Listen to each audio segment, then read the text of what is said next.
പഠിക്കുക എന്ന് പറയുന്ന സാധനം നല്ലതാണെന്ന് എൻ്റെ വിശ്വാസം. പക്ഷെ കൂടുതൽ പഠിക്കുന്നത് കുഴപ്പമുണ്ടാക്കുമെന്ന് എനിക്ക് ഞാൻ പഠിച്ചിട്ട് വേണ്ട എന്ന് വെച്ച ചില മേഖലകൾ വളരെ നല്ലോണം തിളങ്ങി നിൽക്കുന്നു ഇപ്പോൾ. മനസ്സിലായി? അത് നമ്മൾ പഠിക്കുമ്പോൾ ഞാൻ എപ്പോഴും പഠിക്കുന്ന അതിൻ്റെ നെഗറ്റീവ് വശമായിരിക്കും കൂടുതൽ പഠിക്കും.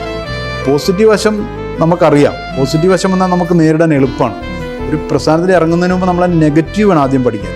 അങ്ങനെ ഒരു നെഗറ്റീവ് വന്നാൽ നമ്മൾ എങ്ങനെ നേരിടുമെന്ന് മുൻകൂട്ടി നമ്മൾ തയ്യാറെടുക്കണമല്ലോ. അതുകൊണ്ട് പഠിക്കുന്നത്, ഈ പറഞ്ഞ ഹബീബ് പറഞ്ഞ ശരിയാണ്, ഞാൻ പഠിക്കുന്ന കാര്യത്തിൽ ഇച്ചിരി കൂടുതലാണ്. അപ്പോൾ ഓരോ ചെറിയ കാര്യം കിട്ടിയാലും നമ്മളതിന് പഠിക്കും. ചിലപ്പോൾ പഠിത്തം കൂടിയിട്ട് അത് വേണ്ടെന്ന് വെച്ചിട്ടുണ്ടാവും.